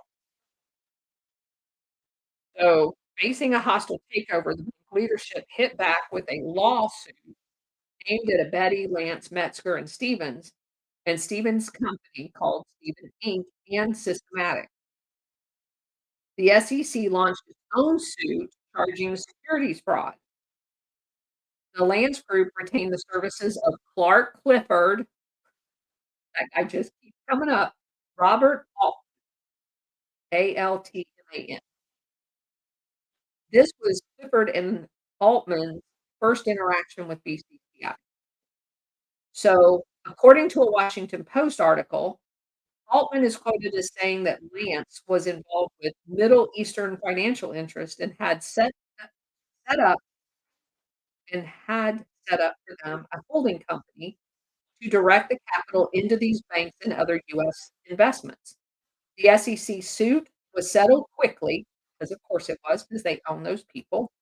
Um, but the challenge posed by FGB was a roadblock in BCCI's path. The battle dragged on for about a year before a Maryland judge ruled in favor of FGB. So, the bank could not be acquired via hostile takeover. BCCI was blocked but not defeated. Clifford selected 3 of his, associates to act as hidden proxies for interest and managed to get them on the board of FGB. Former Senator Stuart Symington was also made chairman of the company, registered in a Netherlands Tillies, called Credit and Commerce American Holdings. Stock was owned by various BCCI principals in that holding company. A guy by the name of Mohammed Rahim Irvani was an Iranian billionaire and a partner with CIA Director Richard Helms, BCCI led frontman in the original takeover. FGB was directly assisted by Helms, the former CIA director, to get this bank bought illegally and set up in the United States so they could spy on the people in Washington, DC. This is what the CIA does. Helms and Irvani had interlocking business interests with Roy Carlson, the Bank of American executive who had overseen the bank's purchase of the 30% of the BCCI stock. In '75, Carlson left Bank of America to oversee the business interests of Irvani. So Carlson becomes the vice president of Helms Consulting firm at the same time. So Irvani and Helms are desperately trying to get banks illegally under the control of BCCI in America. So they set up a whole maze of companies in order to start picking and buying, shares of BCC, for FGB for BCCI. Carolyn Austin Fitts, who we all know, um, weighs in on this and says that she later stated that after reading through troves of documents regarding the bank's activity prior to its implosion, it was clear there was no way its clandestine activities were carried on without full knowledge of the Federal Reserve, specifically the Federal Reserve Bank of New York and the White House. There's no way they did it. FGB was christened First American Bank Shares after BCCI fully gained control. Clifford stated that he wanted First American to be one of the 20 biggest banks in the country. It held over $11.5 billion in assets in 1989. Dozens of BCCI subsidiaries held accounts at First American branches, and BCCI managers took up top positions at Abeti courted US politicians and developed particularly close bonds with Jimmy Carter. So Abeti then goes on to fund um, the Carter Presidential Center, and that's where you find a lot of this corruption revealed is when you go to the presidential libraries, that's basically a way of paying them back for all of the things that they did for you while they were in office and to get them to be part of your ongoing operations as a former president. So, Betty, Fadon, Khashoggi, all Clifford, all became large donors to the Carter presidential. BCCI became a mega donor to third world development projects set up by Carter called Global 2000. So, again, this is just the way they pay them back. Um,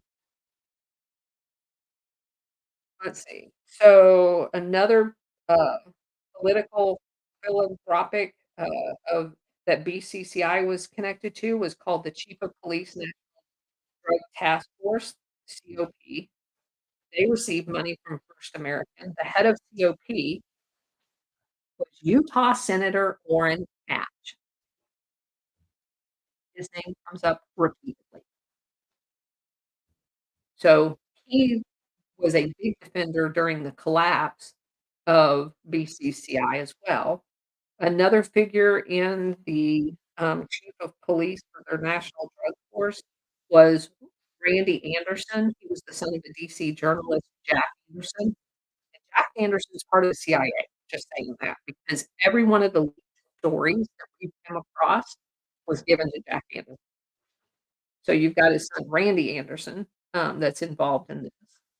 Um, First American board, we find Robert Gray, the guy that we spent so much time he had this entire chapter dedicated to him. Um, so he's made a board member of this BCCI illegally held company. Gray and Company becomes a subsidiary firm, um, and the PR firm that he was part of, H&K, was retained by BCCI after the bank was indicted in Tampa for drug money laundering. And that, again, is how you know it's connected to Operation Gladio. Because remember, Tropicana was the drug kingpin running the whole, Caribbean into Florida drug network, and BCCI is the money laundering facility for that. K&H, which is the Robert Gray's PR, quote, "dismantled material discrediting persons and publications whose statements was later proved accurate by BCCI's criminality." So they are using the PR firm just like, the one that was used in Russiagate, name's gonna escape me right now. They use the PR firms to run interference for them. National Bank of Georgia, it was purchased by BCCI frontman and business partner Armand Hammer and Clay Farrakhan. So the regulators ultimately allowed the transaction to go through. Roy Carlson, the former Bank of America executive who first forged ties between the bank and BCCI, was recruited by a buddy to run the National Bank of Georgia, um, right after it was purchased by Farion. Farion sold the bank to none other than First American. Farion, um, had his own connections, Burt Lance, obviously, we've talked about, was a Saudi billionaire by the name of Khalid bin, um, Mahfouz. It's Mahfouz. This guy is all over between the bushes. Um, he sets up business in, um, Houston, and a lot of the writing that I did early on my Substack shows all of the ties where it says House of Saud, House of Bush, um, between this guy, this Saud guy, and, the Bushes. They are literally linked on almost every single transaction of any significance. Um, so he's intimately involved in the BCCI. He owns shares in the company. In 1986, plans were underway for bin Mossad to take over both BCCI and Credit and Commerce American Holdings, but internal auditors for National Commercial raised too many questions. Um, investigators in a bank called Main Bank alongside Farion and bin Mossad included John Connally, the former governor of Texas, who was, involved in the JFK. He's the guy riding in the car with JFK when he was murdered, um, and he's shady as hell. Uh, they all played a major role in the defrauding of all the savings accounts. So you have James R. Bath, a close friend of George W. Bush Jr., and his former partner, Bill White, who was in the CIA and was recruited into the CIA by George Sr. when Bush was the director of the CIA. Bath had a long career in aviation, real estate, and finance. And Bath basically act as Mossad's US counterpart. He became his registered agent for all of his deals, his trustee. He bought tons of huge, big aircraft for him, because, he was big into aviation. Um, he became vice president of the Texas division of Atlantic Aviation that belonged to the powerful DuPont family. Um, there's a lot of speculation that that aviation was used as drug running. Um, a real estate investment company, created by Lan Benson, the son of future Secretary Treasury Secretary Lloyd Benson Jr. In '76, the year he reportedly recruited by Bush Sr., he created Jim's Bath and Associates, and that's when his career went phew. So, um, Bush Sr. becomes CIA director. He recruits, um, uh, I'm gonna say he recruited Jim Bath, that's my assertion. Um, and immediately he has connections to all of the Saudi people that Bush Sr. had been in bed with, not literally, at least.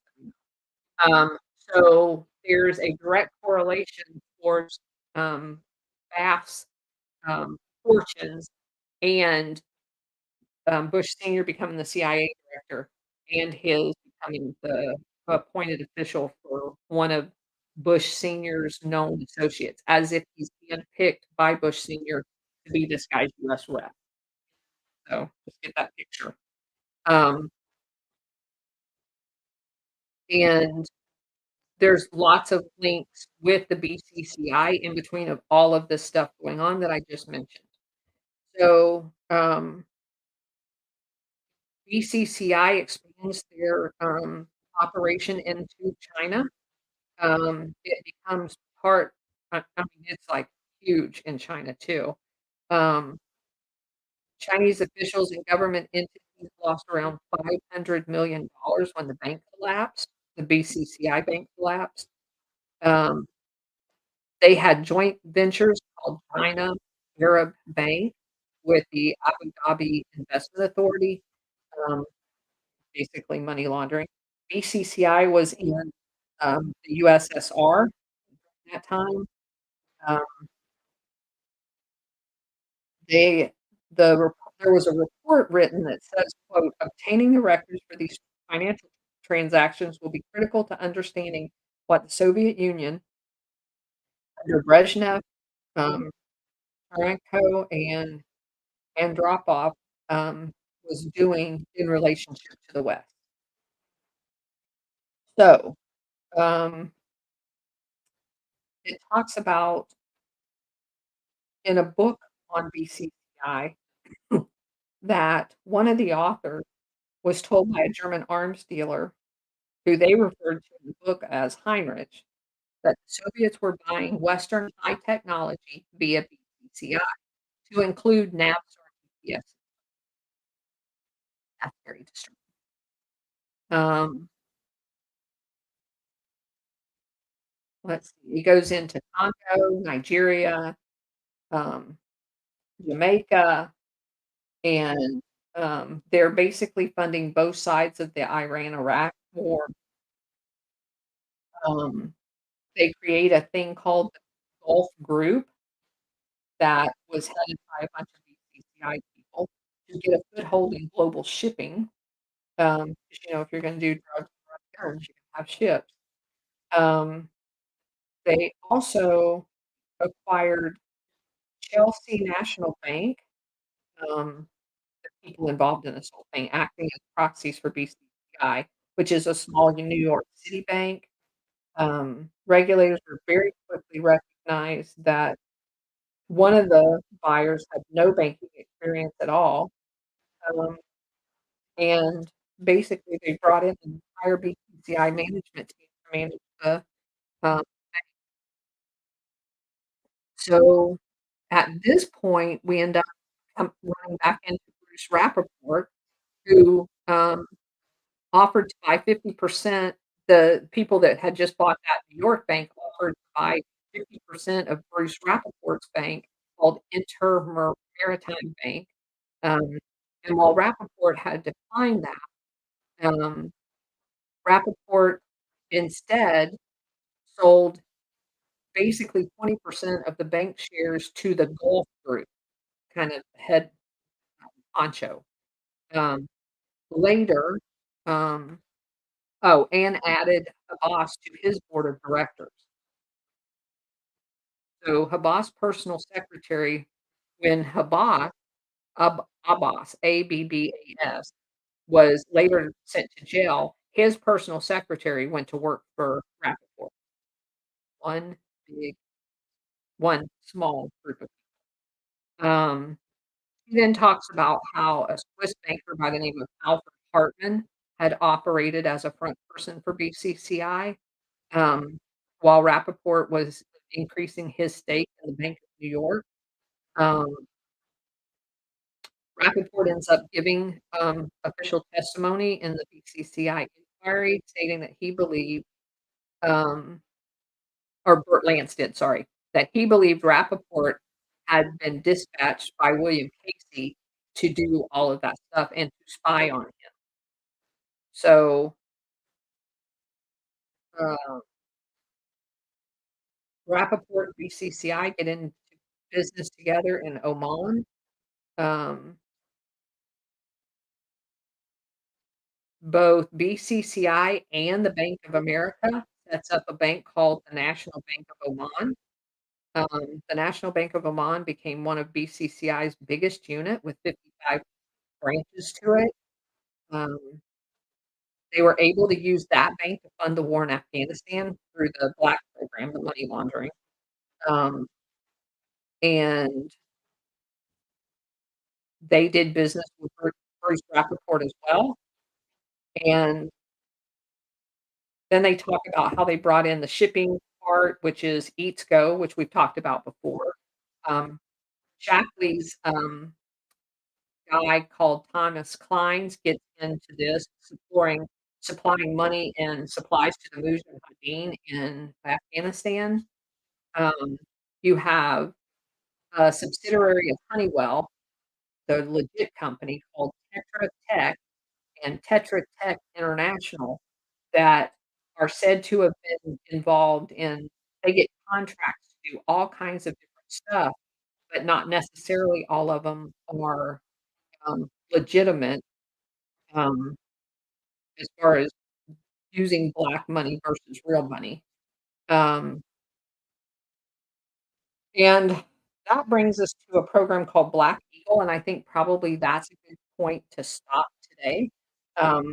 But at some point, I'm gonna have enough time to draw us an organizational chart that allows us but the BCCI thing is so important to the rest of, um, the story that we have to spend a lot of time on getting all of the people identified in it because it's how they funded the entire operation, both of Gladio and of this blackmail scheme. Um, it's incredibly important. So, what this did when I was, rereading this is we're gonna get to a part where we talk about a guy by the last name of Awan, and, of course, then I had to go look up the whole Awan deal, um, and when you reread and I'm gonna put some, links out for people to do this. When you reread what happened in the Awan deal, the entire thing was blackmail. It wasn't just sloppy, um, computer security. The Democrats enabled a Pakistani and that's what I the connection for me was because BCCI is a Pakistani entity. And remember, for those of you who don't know, Pakistan is a made-up country after World War II. So, if you're going to, continue the fascist international scheme of things and now I'm not reviewing the book, I'm just talking to y'all.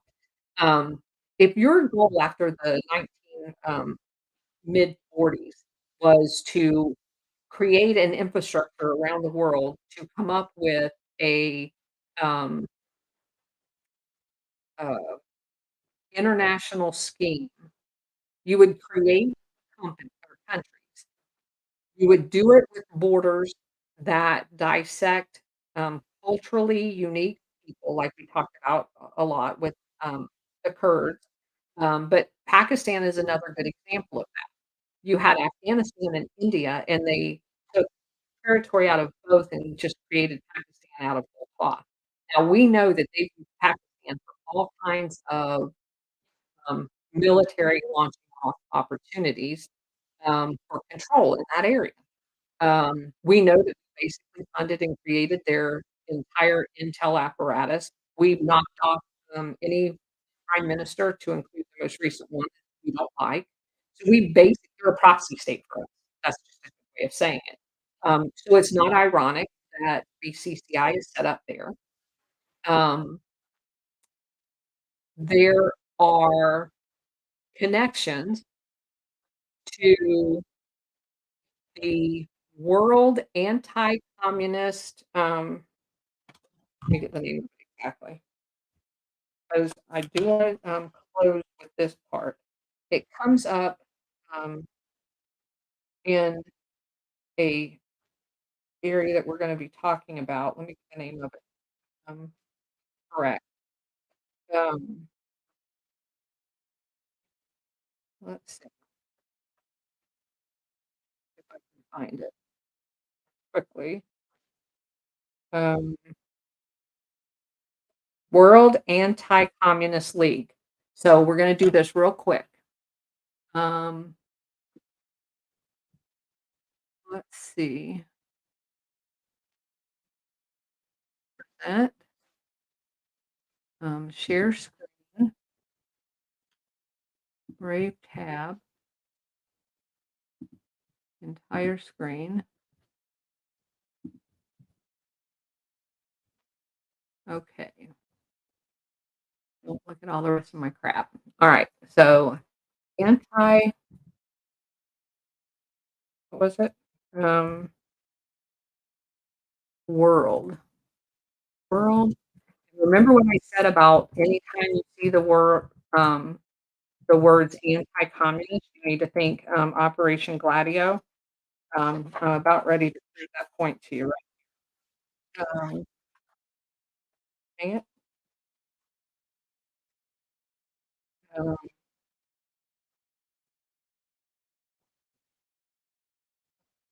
where did it go? See if we can just find it with that. Alright, so here's what it became. Here's what it was. Alright. Well, I want the, or, uh, Wikipedia version of it, because that's the one I was just looking at. Um, so here's what it says. This is what its new name is, World League for Freedom and Democracy, because, of course, we don't have communism, as the big threat as in the Soviet Union. Nobody really cares about um, but if you look at this, here's the original foundation of it, right? You have the Xiang, who we've talked about repeatedly, who creates this, the KMT, which we funded originally. We stopped funding them. You see retired, General Charles Willoughby as part of this whole thing. These guys get together and they form this thing in 1952, which we were told in 1950 via the Madrid Circular that they were gonna set up this fascist entity all over the world, and, this is an avenue for doing exactly that. So these 2 guys get together. He's a nationalist, and Charles Willoughby is part of the OSS and, was in Intel. He's an integral part. We read about him repeatedly in Operation Gladio and setting up the post-World War, apparatus. Okay, so then it says they're affiliated with right-wing authoritarian, regimes in Latin America, which we know they used, Operation Gladio techniques to get Peru, to get Chile, to get, Nicaragua, Guatemala, blah, blah, blah. So here you have these people, they did, Gladio stuff in Philippines. We know that Korea was basically a Gladio operation to continue the war footing. You go from Korea to Vietnam to blah, blah, blah. So, it's a perpetual war machine. These organizations, these countries right here was the first, participating state, which is not surprising because we've already learned that South Vietnamese and Thailand was their drug operations. The money was laundered through the HSBC in Hong Kong, and money laundering went on in Macau. This is an island and this right here is very interesting, and it will come in, and the Japan Okinawa will come in later. So, you have basically this, care about Freedom Day. Um, so you have this organization, they're integral in setting up CEDAW, which if you go back to the Madrid Circular, they say you will have a common, uh, money system, you will have a common customs, and common, commodity. CEDAW is part of the Pan-Asia effort under the British Round Table concept that we talked about repeatedly. CEDAW was set up to do the Pan-Asian part. So, just going down through here again quickly, it talks about why we renamed it and the fact that they're meeting in Brussels. Um which is the seat of the Pan-German, Pan-Europe, sorry, Pan-Europe led by Germany's, stronghold, um, because again, you have to change your name. Once you have a bureaucracy, you're never gonna get rid of it. The anti-communists, they think they won, so the does it go away? No, we're just gonna rename it, keep going because it's an international fascist. Okay, so keep going. We look down here at memberships. Um This is just talking about every place, Sweden, France. We know all of these people have Gladio, organizations, which is what this is. Controversy. Okay, so here we start seeing what it really is. In 1978, British anti-communist activist Jeffrey Stuart Smith, look what he is. Um, Nazi, fascist, anti-Semite, seller of forgeries, vicious racialist, and corrupt self-seekers. So that's what they're describing this organization as. Another one, Pearson, Roger Pearson. Look at what he is. He's an anthropologist, eugenist, white supremacist, political organizer, and extreme quote unquote right wing person. Okay. What does this tell you? This is international fascism. So I'm just making my point that every time you see the words anti communist, this is what you need to think of. This is what they really are. So look at this Major General Singlov. How many times have we talked about him in Operation Gladio and in this book right here? He is an integral player in and founding member of the Central Intelligence. Remember that? So this is Operation Gladio, but it gets even better. Let's go on down to some more, okay, Iran-Contra, which is where we're going with this. Um, these people so Iran-Contra was basically an Operation Gladio. Um, the Corazon Aquino, right-wing Philippines government,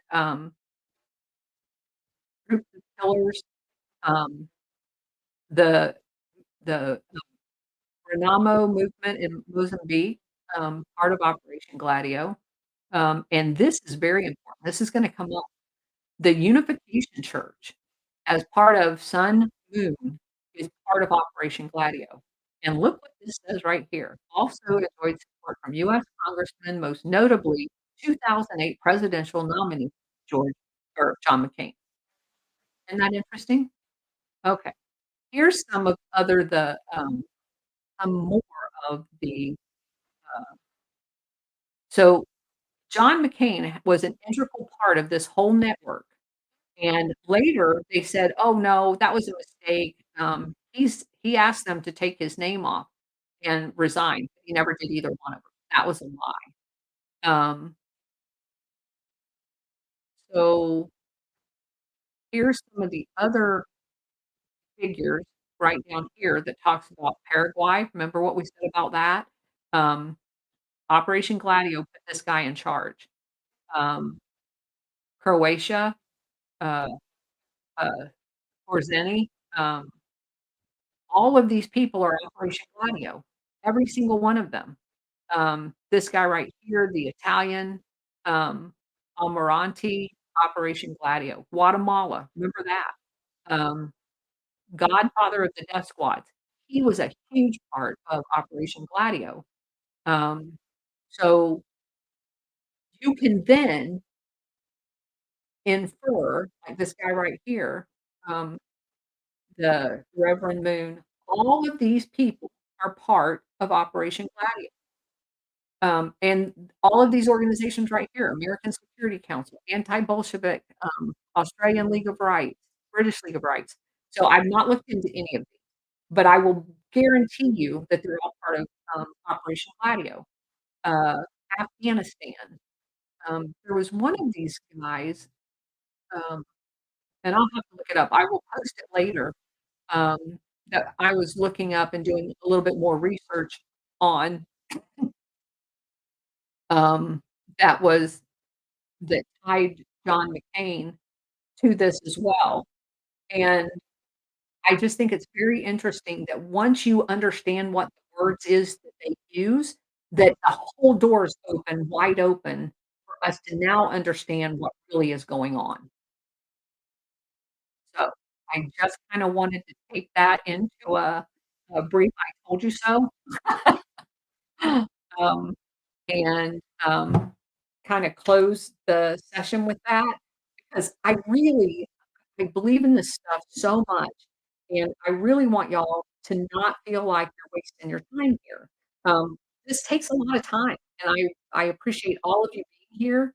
Um But what we're learning here is stuff that ought to be on jumbotron in all of the United States and all of the world. I have to trust on y'all to, push your, thumbs up button on here, uh, follow this channel, share it with everybody that you know, because it ties all of these people together. It's just simply amazing what we're discovering, and now every time you go back in history and you see the words anti-communist as it relates to an organization, you know immediately they're part of Operation Gladio. So, um, also, I wanna give you a heads up on Julie, in closing. So they do, believe that she has had some type of a stroke, and that she is having some, um minor issues as it relates to that. I use the word minor because nothing can be minor when it relates to a stroke, but it's not like an entire side of the body. Her eyes, have not been able to focus, and, she has some numbness on her face. So please, when when you have the opportunity, say prayers for her. Um, Julie and her entire family, and I do mean her entire family is part of this group, um, and we couldn't do what we're doing without her. God bless her, and her entire family, and please giving, uh, say your when you say your prayers, please say a special prayer for her healing, and, just let her know, y'all go to her, Julie Beans at Julie Beans on, True Social. Um, please go there and wish her well, and let her know that you're thinking about her, 'cause I love her to death. I'm so glad that God put her in my life, that, I stopped and met with her, and had dinner with her family and was able to establish that relationship. She's just a God. So, we wish you well, Julie. Um, it's still glitching. Okay. Well, anyway, that's what I got. So, thanks for being here, and I will, talk to y'all soon.